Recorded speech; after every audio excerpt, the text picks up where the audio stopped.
And US President Donald Trump is scheduled to meet with Pakistan's Chief of Army Staff, General Asim Munir, or rather Field Marshal Munir, over lunch today. In fact, he has been invited to the White House. An official White House itinerary of President Trump shows his lunch meeting is fixed with the Pakistan Field Marshal. And this comes a few weeks after India and Pakistan had engaged in the intense border clashes, ending in a ceasefire, Operation Sindoor. And then we sent delegations across the world to talk about India's point of view and how Pakistan is from where the terror is emanating, from where the Pahalgam attack took place in which 26 citizens died. Well, let's go across to Ghazali.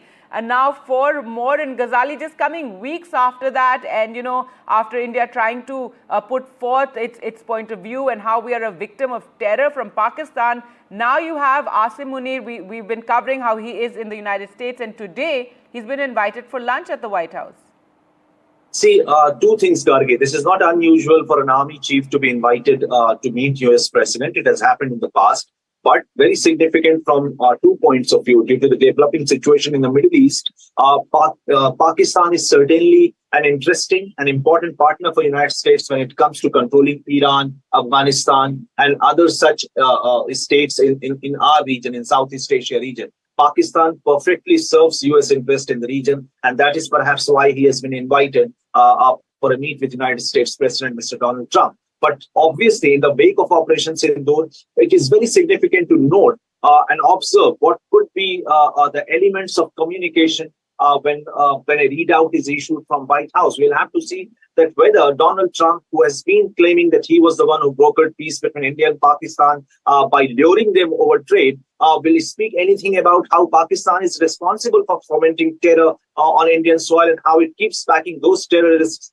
who have been sanctioned or facing sanctions from US, from UN and other global forums. So that would be something which will certainly expose the kind of a stand US takes when it comes to terrorism, and when it comes to terrorism sort of backed by their own allies. Pakistan is one of their allies. So we'll have to see whether Donald Trump calls Pakistan out when it comes to terrorism and what kind of strategies and discussions happen related to Middle East as well, as Israel and Iran are already engaged in a 5-day war as of now.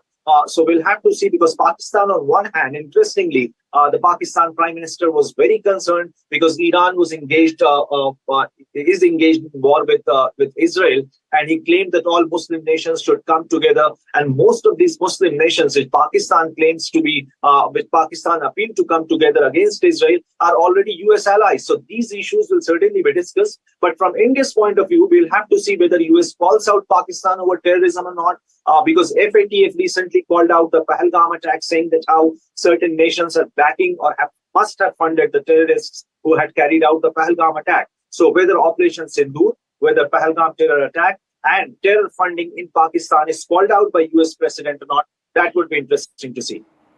All right. Thanks so much, Ghazali, for joining us. So Trump to meet the Pakistan Army Chief for lunch today. Yes, as Ghazali pointed out, Pakistan is that relationship the US has is important for them in this region.